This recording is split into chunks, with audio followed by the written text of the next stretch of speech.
Good afternoon, everyone, and welcome to this week's edition of Entrepreneurship Matters. My name is Alicia Wilson, Vice President for Economic Development for Johns Hopkins University and Johns Hopkins Health System. And it's my pleasure to present to you, I'm telling you, two of the most talented individuals to pick up a pen, D. Watkins and Thibault Manekin, for this week's edition, two authors that we're blessed to have here in Baltimore. And you want to be a part of this conversation. This series we have been doing for almost 2 years at this point, featuring over 160 entrepreneurs. And these two entrepreneurs that we're going to feature today are no different. We know that successful entrepreneurs, successful businesses are not built in a day. It takes a lot of grit, multiple failures, and a strong commitment to make it happen. And these two gentlemen are no different. I'm going to invite Thibault and D to come on screen. I'm going to give you their bios, but really they need no introduction. And then we're going to launch right conversation for today. Let me first introduce you to Thibault Manekin. From the time he was a little boy growing up in Baltimore City, he wrestled to understand why we as human beings seem so divided. He continued to ask himself what truly causes those divides that separate races, cultures, and communities, and can anything be done to bridge them? Armed with that question, in 2002, Thibault traveled to South Africa, where he combined his passion for bringing people together and his love of sports to help create Peace Players. I know many of us have heard of Peace Players, a nonprofit with the mission of bringing together children from war-torn countries around the world through basketball and dialogue. Peace Players has since 2002 worked with over 75,000 youth from over 20 countries and won numerous global awards. Thibault came back to Baltimore in 2006 and bothered by how real estate and the control of land seemed to have done more to divide us as a people than actually bring us together. He started Seawall Development Company, an impact-driven company made up of passionate social entrepreneurs who believe in reimagining the real estate industry as we know it. Seawall believes that all facets of the built environment should be used to empower communities, unite our cities, and help launch powerful ideas. Don't worry, we'll talk a little bit about some of his exciting projects, which I love to frequent. In 2011, he was honored by President Obama as a courage champion for courage, and Seawall's projects have received numerous local and national awards. In 2020, fascinated by all of these lessons that he learned, he launched the Larger Than Yourself podcast, a collaborative space for brave people to share how they are helping small ideas become powerful movements. And in 2021, he released his first book, Larger Than Yourself. Welcome, Thibault, to Entrepreneurship Matters. So glad to have you on today. Thank you, Alicia. It's great to be here. It's great to be with you, D. And you are joined, thank you, that's great introduction. You are joined by the D. Watkins. D is a New York Times best-selling and award-winning author of The B-Side, The Cook-Up, Where Tomorrows Aren't Promised, and We Speak for Ourselves, which was a one-book, one Baltimore selection. He is editor-at-large for Salon. He is featured in the HBO documentary, The Slow Hustle, and as a writer on We Own This City. I love that show. Maybe we get to talk about it a little bit. An HBO miniseries from David Simon. He has been published in the New York Times Magazine, The Guardian, Rolling Stone, and other publications. He is a college lecturer at the University of Baltimore and holds a master's in education from Johns Hopkins University and an MFA in creative writing from the University of Baltimore. He is decorated, has received numerous awards, including the Be Me Genius Grant for Dynamic Black Leaders, the City Lit Dombach Award for Service to the Literary Arts, the Maryland Library Association's William Wilson Maryland Author Award, the Ford's Men of Courage Award for Black male storytellers, and he was a finalist for, we all know of this award, the 2016 Hurston Wright Legacy Award. And the Cook-Up was a 2017 Books for Better Life finalist. He lives in Baltimore, just like Thibault, with his beautiful wife and daughter. Thank you, Dee, for coming on to Entrepreneurship Matters today. So glad to have you both. It's a pleasure, pleasure, pleasure. Okay, all right. So This is going to be lively. I see the chat on Facebook already going off. I see the chat in Zoom revving up. I know many of you are listening on your phones. You can text your questions in 22333. I will get all of those questions into this conversation. I might not say that text again. So if you didn't take it down, 22333, type JHUWL in the message. I'll get all those questions and weave them into this conversation. I want to start with, I'll start with D. D, clearly very talented, clearly a storyteller, but also an entrepreneur. What inspired you to become a writer? What inspired you to want to tell stories? What inspired you to want to be an entrepreneur? Thank you. Thank you for asking. And it's funny because all of these things are connected. I think my need to be in business for myself. And to be fully clear, I do teach at University of Baltimore, and I am editor at Large Salon. So they are jobs, but they all kind of feed business as well. And we can get into how it ties together. But being an entrepreneur, early on for me came from a lack of opportunity. My friends and I, we have these jokes about when we were coming up, and in high school, I really wanted a job. I wanted a job bad. Like I watched movies, I talked to other people who had jobs. I studied, I wanted to work at Foot Locker, or I wanted to work in the downtown locker room because I love sneakers. So I wanted to work around shoes. And I was never hired. And that was kind of like the start of of me utilizing things that I had to figure out different ways to make money. Which is like the buying and selling of shoes and things like that. So, early on, it came out of just the need to be able to make and to be in control of what I was actually doing as I got older. I tried my hand at a couple of different things. Being a landlord, which wasn't it wasn't quite for me, or maybe because I was a little younger, but at that particular time, it's kind of difficult for me to be a younger person. I was 21, 22 when I bought my first property.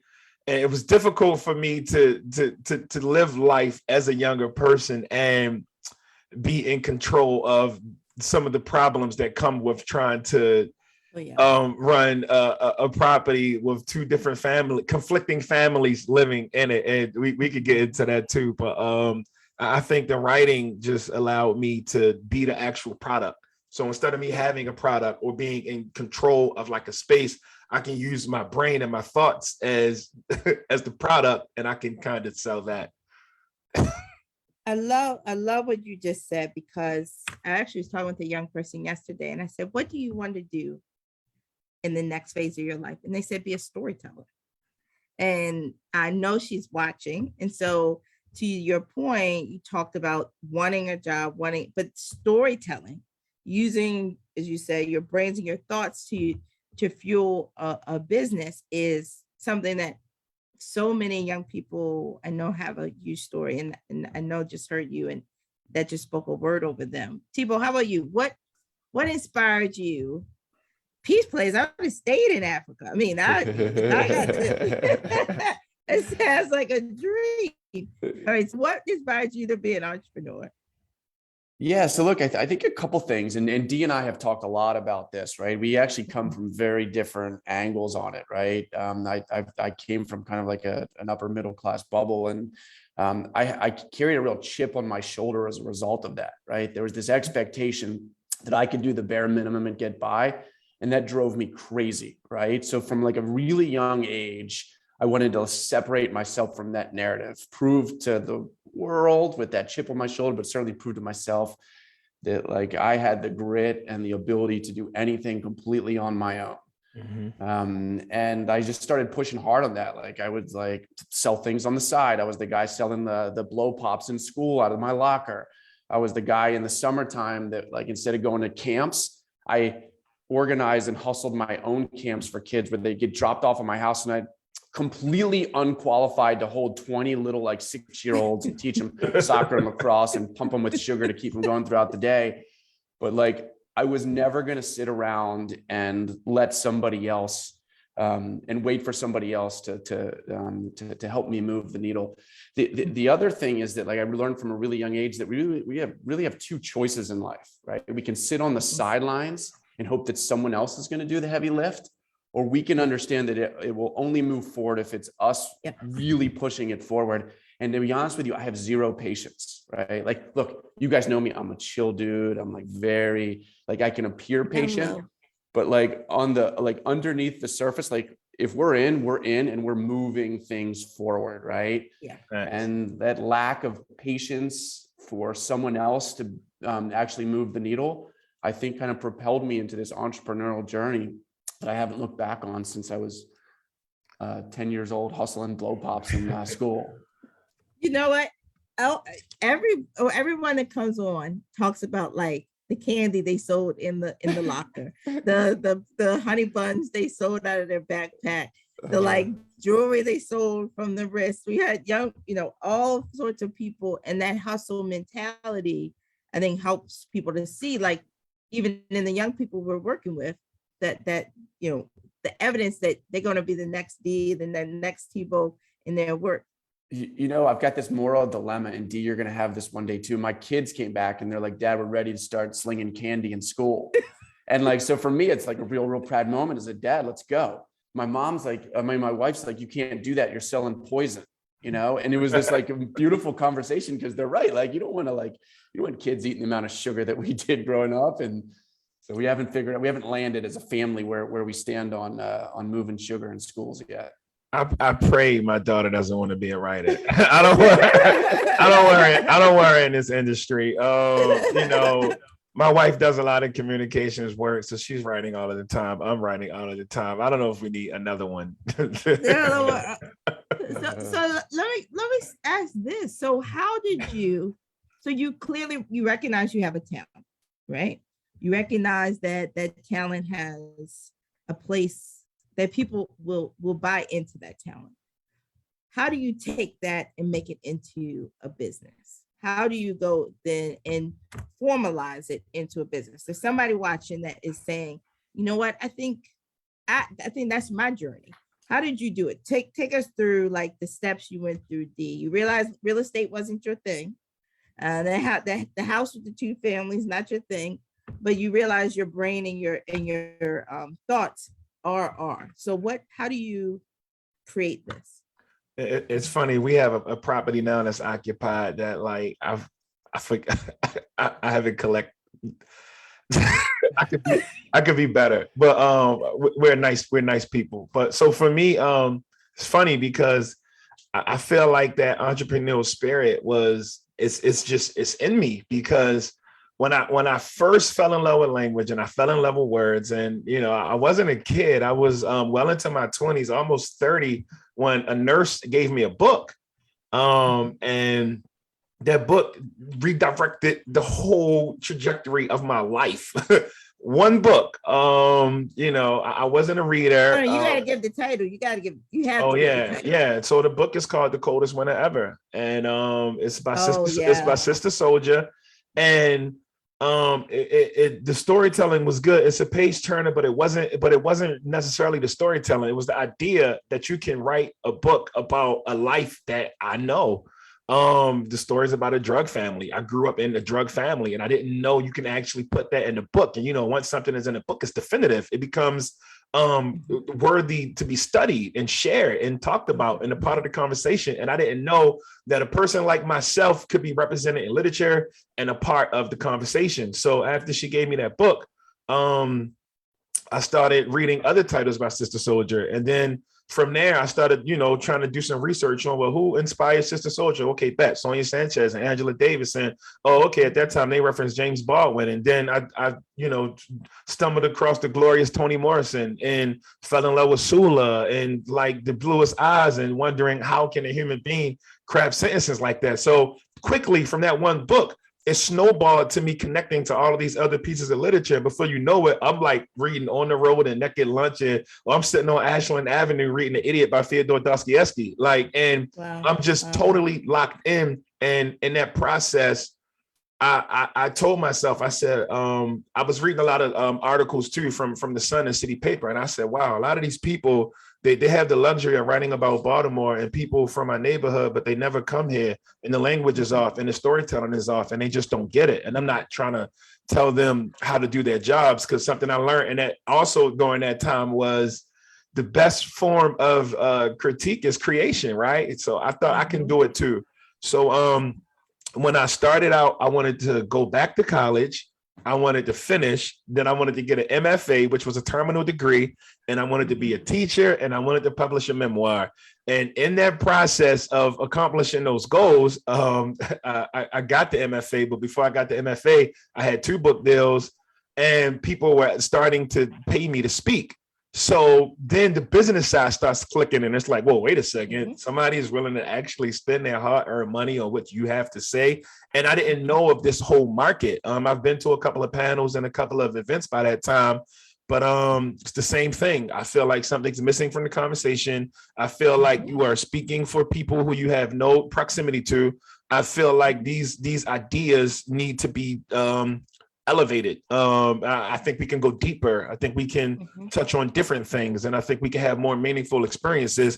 And I think I can sell it to you. So then it becomes a situation where, okay, boom. So the teaching becomes a revenue stream, and then the book deals become a revenue stream. But then the speaking and the consulting and helping other people figure out different ways to get their projects done. All of these things add up to becoming what the D. Watkins brand actually is. So now I'm just going from a person who wants to put a book out, and I'm turning into a person who can hire a manager, can hire lawyers, can hire designers, can hire all of these different people who are connected to what we were able to create. And again, it's almost all profit because the ideas just come from here. And I don't have to buy a physical product. I can just go to a bar. I can walk up and down the street. I can go to my neighborhood. I could be wherever I be at. The ideas come. I turn it into a product. We sell that product. We feed other people off of that product. Excellent. All right. I think it's maybe 10 points you put that I took notes on to recap for folks. One, the coldest winter ever, and every entrepreneur that we have on here talks about sort of this moment of the spark being lit, and that was yours, right? Realizing that the idea that you could write and have yourself represented in literature too. The second, you began reading, researching other writers like Toni Morrison, James Baldwin, Dostoevsky. I mean, you just all of those, and then we're able to see what the marketplace was had for. You can see what others were writing, but recognizing that they were writing from afar and not with proximity to what they were talking about. So as you said, and I love what you just said about being, creation being the greatest critique, and then really thinking, building book deals, realizing people would pay to speak, teaching, and consulting being all a part of a whole system or a whole enterprise that you were able to sort of piece together to really think about a one business. I think it's great advice for folks. I see the questions coming in. Don't worry, I will get to all of them as a part of that. People are asking, you doing any more book signings or any collabos? So we'll get to that. Don't worry. I'll get to all of those things. Thibault, how about you? How did you go about? I mean, you built a number of businesses, just like multiple streams like D. How did you go about building it? Right. So, I mean, I kind of go back to the original thing that I said is that we've got one shot at life, right? Mm-hmm. And the thing we end up doing for work will be the place we likely spend more time and attention and energy on than anything else we do. Unfortunately, more time at work than with our families, with more time than at work than with friends. And so we better choose right, And so for me, at a very young age, Alicia, I had these 2 really formative experiences which lit these burning questions within me, which are, why are we so divided as human beings? And what are the creative ways that we can bridge those divides? So those two questions became like my North Star, right? My purpose. And I committed to making sure that everything I would do throughout life was in service of trying to find the answers to those two questions, from how I loved to how I am in relationship to how I am as a friend. And certainly the thing that I would spend the most time on, which was work, how would I incorporate those into the everyday thing that I did that actually brought me income? And the first thing that we created at 21 years old was this Peace Players concept, which you talked about in the intro there. And, you know, what an amazing thing, right? Like, I'm a hoops guy growing up. I'm going to be able to blend basketball with my two burning questions, my purpose in life, which is why we divided and how can we bridge those divides. We're going to go to war-torn countries. We're going to get deep out of our comfort zones. We're going to be afraid every day of our life. And that fear is going to push us to learn things that if we sat in the comfort of our bubbles, we would never even experience, right? So we grow this international program. It's, as you said, it's in 20 countries, with hundreds of thousands of kids all over the world at that point. And then when I got back to Baltimore, and we launched Seawall, which is this real estate company. The real estate company is also in complete alignment with the quest to answer those two questions. We flipped it. It's not how basketball can bridge divides. It's how buildings brought to life in really inclusive ways can unite our cities, empower our communities, and help to launch really powerful ideas. So I think for me, and all of the things that I've helped to grow and all of the businesses that I've helped to start, and what I tell all young people is make sure that what you do every day is in alignment with your purpose, why you wake up in the morning, the things that keep you up at night in a beautiful way as you think and worry and contemplate, because as hard as you'll work towards them, you'll never answer those questions. And to me, that's a really beautiful thing. It's part of the entrepreneurial spirit. And I just really encourage people to dig deep into their hearts and souls to understand what their purpose is. Because when we align that, work becomes an extension of life. And that's an amazing thing to be able to say every day. They're like, I can't wait to show up. Yeah. No, I love what you said. I took down a lot of notes from what you said. The two questions, beautifully stated. Why are we so divided, and how do we bridge across those divides? And you're right. It's the harmony that everyone seeks, that your life and your work become an extension of one another. And I love how you talked about really seeking out to find how you do what you love, which was basketball, and answer those questions. How do you do development and building, the changing of the physical landscape, and answer those questions? And now you have a podcast, you didn't even mention that, but that does the same thing, and a book that talks about it. But I think that's really helpful for people to, to hear, like, and then all send others. Let me get some of the questions in that have been coming in on Facebook and in the chat. This one, which is, do you both have any local stores that you're doing business with, and then any new books or book signings coming in the future? So you both have many books out on the market. I actually have all of your books, both of you. Do you have any things upcoming for people to be looking out for, Thibault?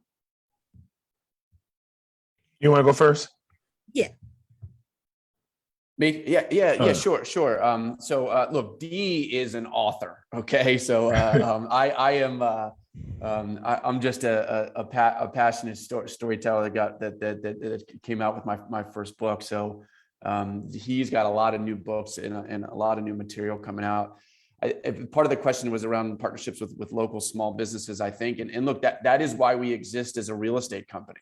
Our city thrives on authenticity and local small businesses. And we are only starting to realize that now. Our role in that conversation is how do we create incredible spaces that allow small business to focus on what they do best, and not worry about the intricacies and the complications of where buildings and real estate intersect with that. And we have a Lexington market, which we can obviously spend some time talking about, is the kind of the. No, we're going to get to that. Yeah. But we're getting all of that today. Yeah. No, I love it. How about you, D? Any collabos with local stores or next book signings? Where can people we would do this at the end, but I'm making sure. Oh yeah, no, I have my memoir, Black Boy Smile. Actually, it's crazy. My 5th, 6th, and 7th book is coming out this year. I just realized that today. My memoir, Black Boy Smile, is coming out on Tuesday. I'm going to be doing signings. I'm going to be doing. Thank you. I'm going to be doing signings. A lot of different places across the country, but in Baltimore, like, I definitely want people to pull up and support local bookstores like Urban Reads. Urban Reads is doing great stuff in the Greenmount community. I think it's a great store. I have some things going on with Charm City Books as well, which is in South Baltimore. But I'm gonna do like I used to do like a big launch where I would do like a citywide event, and sometimes these places would pack like sometimes hundreds of people. And with COVID, I don't really want to do that. So I'm deciding to do like small events or mid-size events with like in partner with different bookstores around the city. So I definitely want to make sure I'm showing them that love. And Black Boy Smile comes out Tuesday. I'm excited. It's the most personal book I've ever written. I think is going to be really, really important for people who are not just young men and not just older men, but people who know men, you know what I mean? And talking about that journey of dealing with masculinity and some of the false things we are taught, and then how to work past those things. And then I ghost wrote a book for another professional athlete that's going to come out in September. I won't blast the promotion, but I'll let people know when it's out because it's a ghost job. And then I'm doing a coffee table book for the 20th anniversary of The Wire, which should be cool. With some interviews from the cast, cultural impacts, different shows that try to mimic that show, what it means 20 years later. So that should be like something to look at and a conversation starter. But if you only had to pick one, pick Black Boy Smile. All right. And I love the plug for Urban Reads Bookstore. Tia was on here. I mean, almost like 60 entrepreneurs ago, but amazing, great bookstore in our community, and as well as Charm City Reads and Ivy, great bookstores. Let me ask this question, which came in, which is about pivoting to the business. And so their question is about protecting your work, protecting the things that you are creating. In a sense, we know that, you talked about we were talking about building the business, D, about the lawyers that you have on standby. And as a lawyer, I recognize we have a vital role in the creative space. So how did you go about protecting your work? And then could you talk a little bit, both of you, about financing the work? People are saying, I'm a storyteller. I think I might want to do that. But how did you go about thinking about protecting and financing your work? D, and then Thibault. So as far as ideas and protecting them, I don't really, people steal from me all the time. I'm a walking People steal from you all the time. I'm a walking idea machine. Like I know this about myself, and it's totally okay. Like I just know what's for me is for me. If I took time to pick apart everything that I knew, like I watch TV shows and see pieces of my books and implement it. And like I see it all of the time. And if I took time to do that, I don't know what would happen. Maybe I have a payday. I don't know, but I never put my energy there.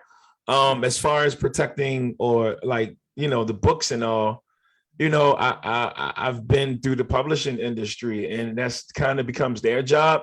How did I get into the publishing industry? I'll give you the quick story. Step one, I wrote a query letter, which was introducing my book, the ideas and what I thought it could be. You can Google query letter to see what they look like. And I used that letter to get an agent. I submitted to over 500 agents, and to maybe like 3 of them. And this took a long time. Maybe like 3 of them wanted to work with me, and I went to New York and met them.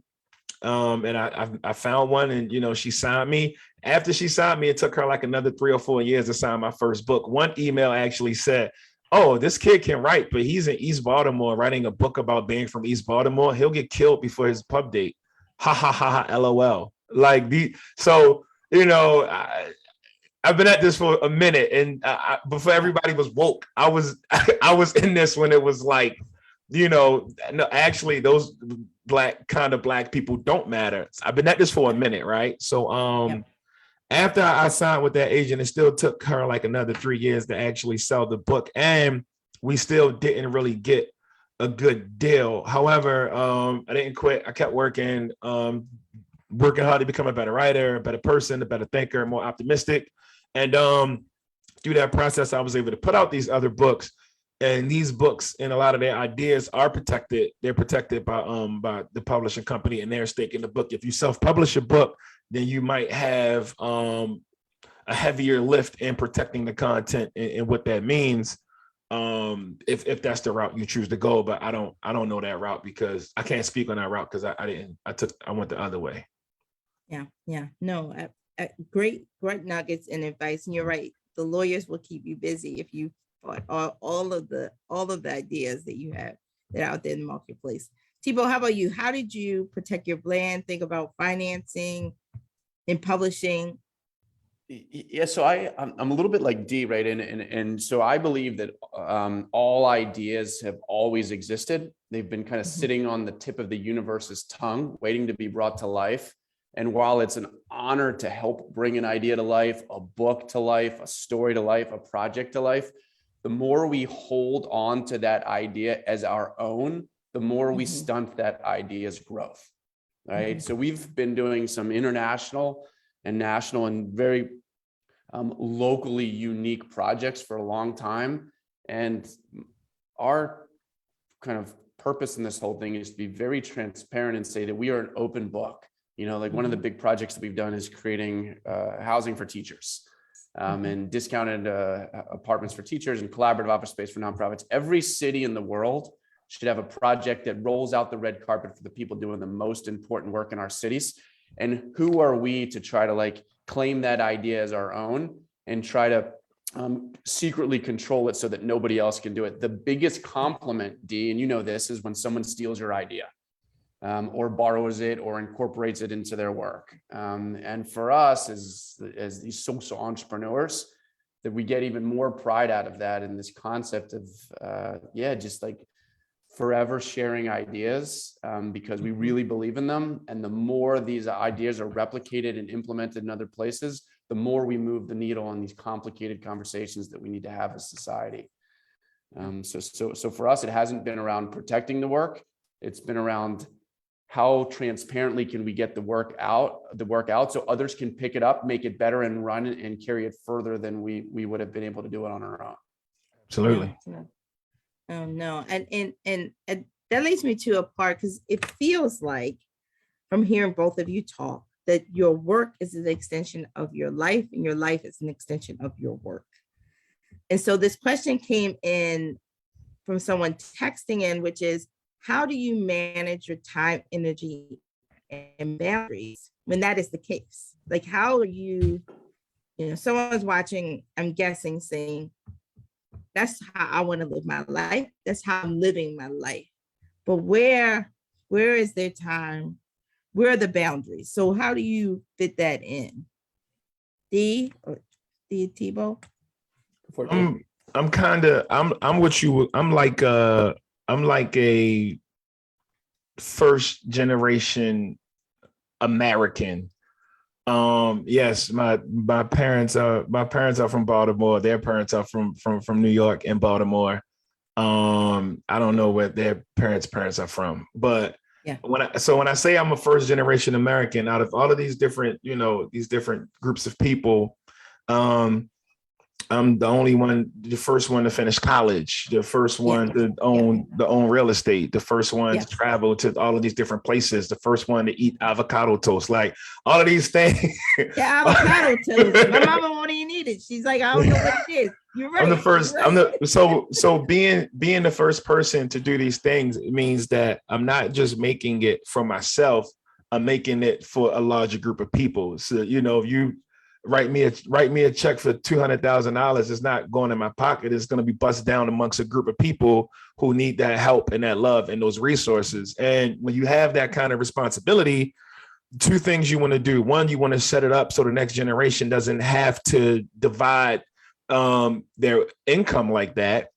And two, you have to be able to do that, you have to understand that you're going to be sacrificing some of those boundaries. So whereas most people work a 40-hour, they like to have like a 40-hour work week. My work week is kind of like 90 hours or more, right?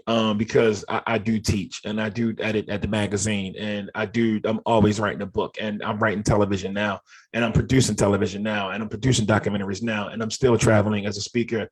And, but I'm doing this. I'm doing this because the bigger sacrifice for the people who I love and the people who I care about. And that's kind of like, it's kind of what it is. So I don't have boundaries like self-care Tuesdays, and I don't say stuff like that. You know what I mean? Self-care Tuesday. Yeah, I don't say stuff all night with the homeboys. Like, I don't do any of that. Like, I'm kind of locked in on getting my projects out and making sure the people who I love are taken care of.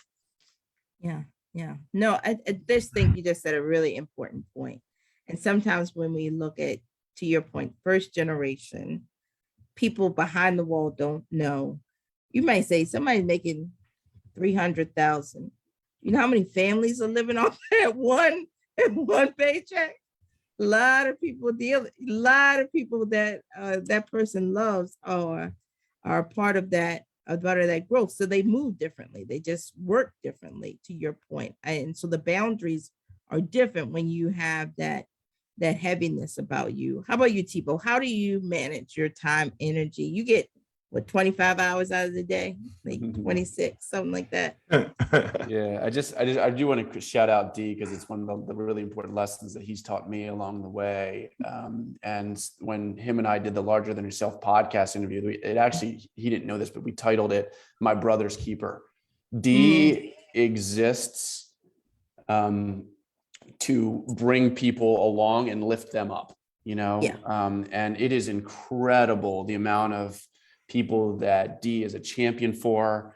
Like, D would never show up and take credit for himself for something. He's bringing an entourage with him of people that he knows will be where he is one day. And like, Baltimore needs more of that championing of this next generation of entrepreneurs and writers and poets and artists, right? So D, I've always respected that out of you, and I've told you this, but it's a beautiful life lesson that you've taught me.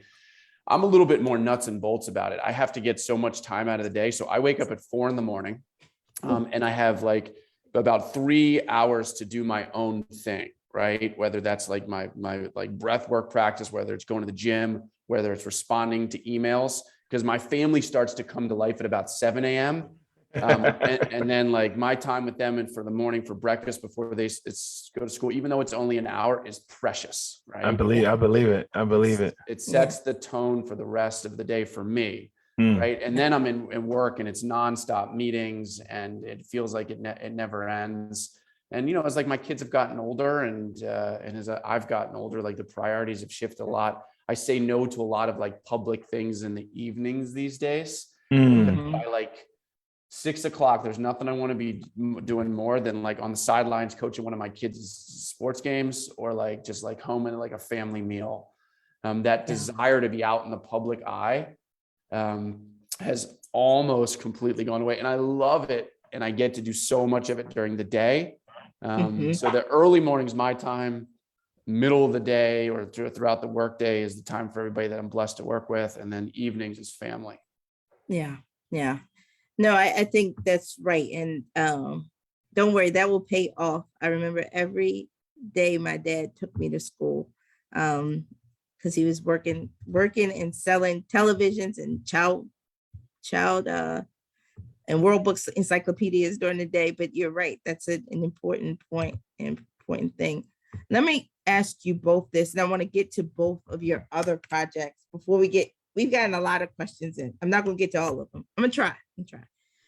I want to talk about the writing that you do outside of your own books. And one of them, D, is We Own the City. It's an amazing, I don't know if you may call it a documentary, a mini series, what it is. I feel like I like everybody I know on there. working in the courthouse, all the names resonate. Everything is starting to make sense from all of the stuff. What made you to start to go? Can you talk about that project and talk about, how did you start thinking about writing in that sort of way in a platform? A little different than writing the books, probably quite different. How did you think about that project and the other projects you've been on? When I started my career as a journalist, I wrote an essay that went viral about technology being class-based. And when I wrote the essay, it was called Too Poor for Pop Culture. I got all of these emails from all of these different people, but one of them was David Simon. And I was like, this isn't the real David Simon. Like, you doing too much stuff to email me. And he said that, I like the voice, I like the tone, you got some skills. When you're ready to get into television, hit me. And I was like, all right, bet, I'm ready now. Today. No, yeah, and this was like 2000. This was like way back in 2014, and since then he has sent me out on a couple of missions. And anybody who knows anything about television, it almost never gets made, right? So I wrote a couple of treatments and traveled to some places to do some things, but the production just never really came through. In the meantime, I was still writing, so I started writing about this cop named Daniel Herschel, who was harassing everybody from my neighborhood. He harassed me, my uncles, and then now by this point, he was harassing like the little kids that was coming up under me, right? Still doing the same negative things. And those articles got a lot of attention from a lot of different magazines. And even like somebody from Internal Affairs was like hitting me up like, hey man, yeah, I took your article to my boss and, I thought it was amazing and transformative. Too bad my boss said nobody's going to care. Right. So essentially, this is before Herschel got to the Gun Trace Task Force. He's only been written about Mark Puente, an article about misconduct settlements, but nobody actually spoke to the actual victims. I was the first person to do that. So in a way, I kind of broke that story as far as the impact it had on everyday citizens. So when the Gun Trace Task Force story broke, this whole body of work on this one cop and his partners was already there because me and some other journalists had already started putting in work. So long story short, when George Pelicanos got the call from HBO about, putting the show together, he wanted to bring the Baltimore team back together. David was like, well, we're going to get the whole team from the Y, but we got to add this guy, D. Watkins. And then they called me up and asked me that I want to join the room. And I was just coming in. I thought I was coming in to just learn, because I'm always a student first. So I came in ready to listen. And they were like, nah, you're coming in to consult, to write an episode, to just be a part of the whole production. And I was just super honored. And it's crazy because by the time I got that opportunity, I had sold another television show to another production company that I'll be executive producing, but they all kind of started coming in like around the same time. And I was just super honored and just super proud. And I really, really believe that we needed to tell this story, even though it's rough for some people to watch, because people really need to understand how the other side lives. Like you see the marching and you see the complaints, or you see about our attitude towards some of our systems, but you have to see why.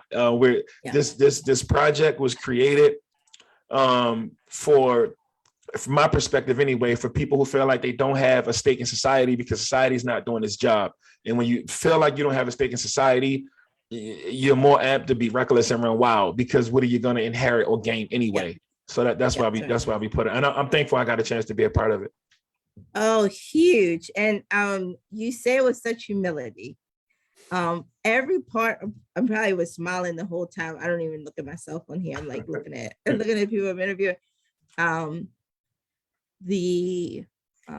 The integrity of writing about something, even though no one else wants to hear the story yet, I think is so powerful.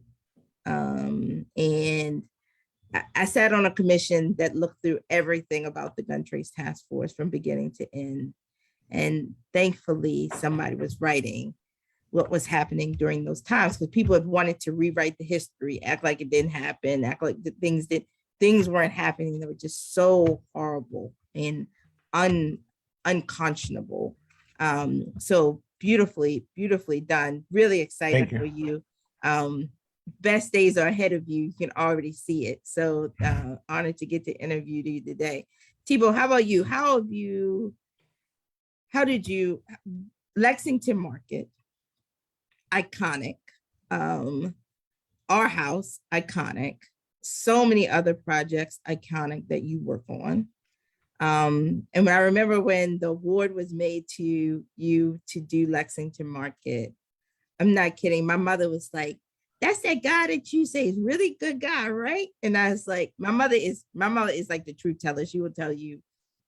She's no chaser, nothing, everything wrong. So she was like, "I think this is gonna be great," and it is borne out. It's beautiful, authentic. So how have you, like, tell us about that project for people who are watching from wherever you're watching in the world. Tell us about that project and some of the others that you've been on. Can I just say real quick that I work in our house all of the time, and like his vibe is in the places that he builds, which is also beautiful too. It's like creates that productive but chill energy that makes it easier. So thank you for these. Thank you for creating these spaces. Yes, I agree. Sorry. No, you're good. You're good. I think there's an awesome like thread running through this conversation, and Dee really hit on it in the beginning. Is it like, as a young entrepreneurs, we have no idea where we're going to end up. You know, you heard Dee's journey of just like, there's this thing called the power of one. Just take that first step without any understanding or expectation of what the second step is going to be. And I think that was us, you know, certainly at the work we did internationally. Then here in Baltimore, we were never focused on anything larger than the task at hand, which was being driven by what a community and a group of like teachers wanted at the time, right? Mm-hmm. We just knew that we were going to deliver the best thing possible for that one work of art, you know? And when we put that love into it, right? And when we bring projects to life in these really inclusive ways, they create these like tipping point moments where it like leads to more. Right. Yeah. So you do the first one really well, and then you do the second one really well. And then before you know it, Dee, right, people are asking you to do things that weren't even on your radar. So, you know, the Lexington Market project came around for Seawall completely out of the blue. It was the night before an RFP was due for that the city had put out to respond to what developer can come in and be a part of the transform election. And I got an email from somebody saying, "Hey, this would be the perfect job for Seawall." But we had like 3 hours to respond before the RFP was due. And so we basically wrote like a couple paragraphs and said, we love this city. We exist for this city. And there would not be a greater honor than to help transform Lexington Market for the people of Baltimore, with the people of Baltimore. Submitted it, got our foot in the door, ended up getting calls from like the board and saying, "Hey, you got to put a little bit more into the actual application." And we did, and we were awarded the project, and we were really clear with the administration at the time to say, we need 9 months to just listen throughout Baltimore before we talk publicly about Seawall being accepted. Alicia, before your mom found out about this, we spent 9 months every single evening in a different neighborhood at a different community association meeting, and we came in with no agenda. We came in with a question, which is, what would it take for you to fall in love with Lexington Market again, right? And so everybody has a Lexington Market story. And Lexington, and Lexington Market is such a huge part of the fabric of our city. And so it was amazing the feedback that we got. And we came back to the city after the 9 months and said, we're all in. Not only is this project going to work, but it has to happen. And there's some criteria that we need to follow in order for it to succeed. The first is we need to admit to ourselves, all of us involved in the project, that this isn't a real estate project. This is an opportunity to prove that a single building brought to life in a really inclusive way can unite our city at one of its most divided times, right? That became one of the North Stars, the guiding principles by which we would make all of the decisions for the market. The second most significant thing we heard in all of our conversations was that in order for people to fall in love with the market again, the new transformed market had to represent the beautiful diversity of our city. Today, less than 5% of the vendors in the existing market are Black-owned businesses, and very few are city resident-owned businesses. As we talked about in the beginning of this, that is not what Baltimore wants to get behind. And that message was loud and clear. They said, if we're going to come spend our hard-earned money here, we want to spend it at a place that feels and looks like Baltimore. And today, the market does not. And so we've, kind of closed financing and launched the project at the beginning of COVID, when no one knew if we would ever gather with hundreds and thousands of people in one space again. No one knew what the food and beverage industry was ever going to look like again. And we launched this vendor application rounds, not knowing if we'd have a single applicant for the 50 stalls that we had available. By the end of the cutoff period, we have over 400 applications. Wow. Over 50% of those applicants were Black-owned businesses, over 50% were women-owned businesses, and over 50% were city resident-owned businesses. And it was the inclusivity of that groundswell, the meeting people in their space and asking them the question that, again, kind of creates this North Star. And look, all of it is in complete alignment with like my two questions from the beginning. Why are we so divided? And what are the creative ways that we can bridge those divides? Yeah. I love it. I love it. And there's a big reception Wednesday, last week. And it just brought together it's just such a diverse group of people in one space. And it's been reflected really huge. I think that Jackie has confirmed that Oprah's watching. So this is a treat. There are people here watching like Oprah and others, and they're saying, what can I do to ensure that D. Watkins, Thibault Manekins, people like them are thriving in our communities, uplifted fixtures in our community, continuing to develop and grow because of them, great things come into the world. What's the advice for all of us at all the varying levels that we may be able to contribute to the success and the movements and the work that you all do? What's the thing that we can do? So for one, hi Oprah. We're not gonna let that go by. But what I will say is, I think this is where me and Thibault are a lot alike. I think, and let me know if I'm speaking wrong, but I feel like what we do is based in helping other people understand that they have a stake in society. That is the only way to make Baltimore the city that it could be. Everyone has to be able to play. Right now, we have a game where a small amount of people are getting to play, and we have hundreds of thousands of people on the outside looking in, and the anger and aggression that comes from not being able to participate is the single source of all of the issues and problems that we have. People feel like they don't have a stake in society, and we have to change that. So what I tell you, some of my best work is getting books in the school system, going to meet kids and seeing those kids say, you're the first, this is the first book I ever read front to back. You're the first author I ever met. It means the world to me because it opens up their world and it gives them the opportunity to do things too. And now they feel like they're in school for a reason. I know when I was coming up, I felt like I didn't understand how important education was early on because some of my teachers were actually great, but we were in the same school that didn't have heat in the wintertime. So how good is your education if you got to sit in here with me and freeze to death while we're trying to learn Shakespeare? And learning Shakespeare is already difficult in a nice room. It's even more difficult with no heat, right? So I think and including people in business and including people in what we do and what we produce and creating opportunity for other people, that is the way you can support me. If you buy my books and stuff, I love you. I thank you. I'm super honored, but I'm even more honored if you share your skill with a person, if you're somebody's resource, if you do something from helping them with a resume to introducing them to somebody that can help them get some type of gainful employment. You are helping me because you are helping to make this city better for everybody. And that's what we're committed to in a major way, though I'm not running for office. Just be be very clear. No, but you could. And that's a great, but no, you're right. The thing that you can do for me is help somebody else.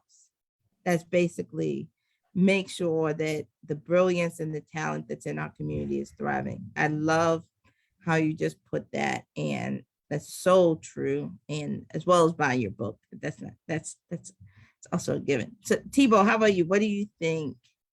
What's the word for Oprah for all of us? how can we contribute, make sure more like you thrive?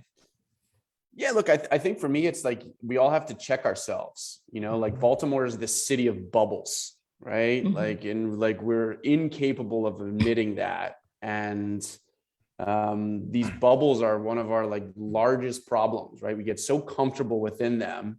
And our ability to get out of those bubbles is like scrolling through Instagram and watching the news in the comfort of our bubbles.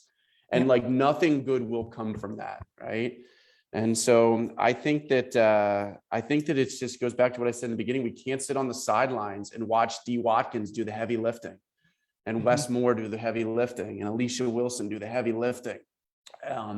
We have to actually get involved, and not just in the comfort of our bubbles, but on the streets, in the rooms, in the schools, at the universities, at the institutions, at all of these different places, whatever feels like the thing we're most passionate about in the city. We just have to get involved. And so continuously check yourself. The moment you feel comfortable or too comfortable is the moment that you've stopped having impact, because you're not able to see what's on the other side of that comfort. Yeah, no, absolutely. Absolutely. Did you want to add something to that as well? Yeah, it doesn't take a lot. It's just, it's just a whole lot of love and a little bit of time. You can clearly make a difference, again, by mentoring, by skill sharing, by making sure everyone can play. That's I'm going to hang on to that. Yep. I'm going to hang on to that forever. That's, it's the only way. Absolutely. Let me just say, I hope we will make sure you get every comment that has been put on Facebook, put in the chat, lifting you both up. You should read it in those moments when you're like, I need somebody to push me 2 more steps. Because people have written beautiful things to both of you over the course of this past hour. Let people, I know everyone is like, okay, I heard them for an hour. How can I hear from them ever again? How can I follow them? Dee, tell us how we can follow you, website. You talked about a book being released on Tuesday. All of those things. Can you give us your .coms and your @ so we can follow, make sure we get in touch? I'm at D. Watkins World. I'm at D. Watkins World on everything. Black Boy Smile comes out on Tuesday. I just want to say this one more time. I think it's a really important book because it talks about how the flaws how we are raised as men and how problematic it is. How can we as men work through our own mess so that we can be the best people for our friends, our family, our children, and it's never too late. You can change, you can rewrite your script at 70, 80, 90, 105 years old. You can change for the better and make a better experience for yourself and other people. And it really talks about doing that self-work in a way that's narrative, non-didactic. But everywhere at D. Watkins World, I'm around. Please, pop in and say hi. Excellent. Thibault, how about you? How can people get in contact with you? Yeah. And thank you, Alicia, for holding such awesome space. Yeah, thank you so much. Yeah. Oh, my pleasure.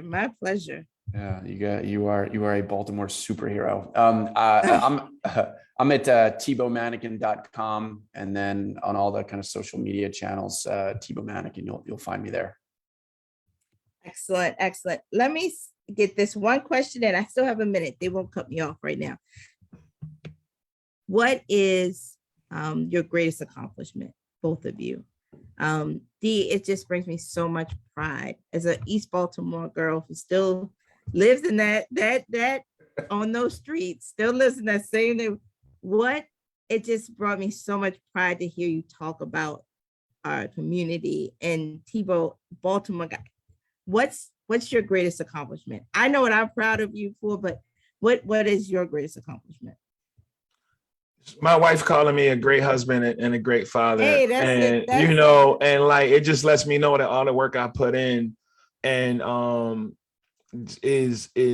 doing like the best for our family and then our extended family as well. And her saying that and meaning it, in a way that's loving and caring. And her, so she gonna put me in my place. She gonna put me in my place when I need to be put in my place. But yes, just having that respect means the world to me, and I pray that I'm able to maintain it for the rest of my life.